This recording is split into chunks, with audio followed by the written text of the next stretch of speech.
கோவை குனியமுத்தூரில் உள்ள பிரபல கல்லூரியில் பிளேபாயாக வலம் வந்த மாணவன் காதலிப்பதாக சொல்லி இரு மாணவிகளை ஆபாசமாக வீடியோ எடுத்து மிரட்டி இருக்கிறார்.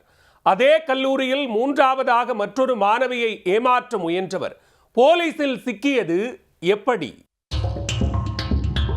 கல்லூரியில் பிளேபாயாக வலம் வந்த மாணவன் பல மாணவிகளை காதலித்து ஏமாற்றியதுடன் அவர்களை வீடியோ எடுத்து வைத்து மிரட்டிய நிலையில் தற்போது போலீசாரால் கைது செய்யப்பட்டு சிறையில் அடைக்கப்பட்டுள்ளார்.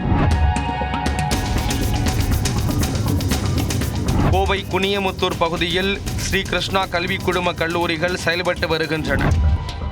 பொறியியல் மற்றும் கலைக்கல்லூரிகள் இங்கு அடுத்தடுத்து உள்ளன.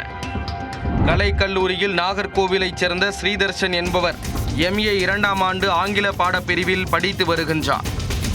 இவர் அந்த கல்லூரியில் தன்னுடன் படித்த 21 வயதான மாணவியை காதலித்துள்ளார். அவருக்கு தெரியாமல் அதே கல்லூரியில் BA 3ஆம் ஆண்டு படித்து வந்த மற்றொரு மாணவியையும் காதலித்து வந்துள்ளார். இரு மாணவிகளையும் பாலியல் ரீதியாக பயன்படுத்தி துன்புறுத்தல் செய்ததுடன் அவற்றை வீடியோ எடுத்து வைத்துள்ளார் தர்ஷன். இந்நிலையில் அதே கல்லூரியில் படிக்கும் மற்றொரு மாணவியை காதலித்து அவருடன் சுற்றியது மற்ற இரு மாணவிகளுக்கும் தெரிய வந்தது. இது குறித்து மாணவிகள் ஸ்ரீதர்ஷனிடம் கேள்வி எழுப்பிய பொழுது அவர்களை மிரட்டியதுடன் பாலியல் ரீதியாக எடுத்து வைத்துள்ள வீடியோ, புகைப்படம் ஆகியவற்றை வெளியிட்டு விடுவதாக கூறி மிரட்டியுள்ளார். இதனையடுத்து 21 வயதான கோயம்புத்தூரைச் சேர்ந்த மாணவி கொடுத்த புகாரின் பேரில் ஸ்ரீதர்ஷன் மீது போலீசார் வழக்கு பதிவு செய்தனர்.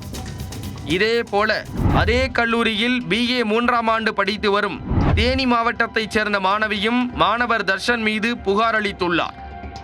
இரு மாணவிகளும் கொடுத்த புகாரின் பேரில் மாணவர் தர்ஷன் மீது இரு தனித்தனி வழக்குகளாக 5 பிரிவுகளில் வழக்கு பதிவு செய்த குனியமுத்தூர் போலீசார் ஸ்ரீதர்ஷனை கைது செய்தனர்.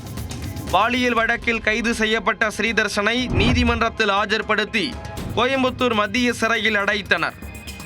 கல்லூரியில் பிளேபாயாக வலம் வந்த தர்ஷன் மாணவிகளை காதலித்து ஏமாற்றியதுடன் அவர்களை வீடியோ எடுத்து வைத்து மிரட்டிய சம்பவம் சக மாணவர்களிடம் அதிர்ச்சியை ஏற்படுத்தி உள்ளது.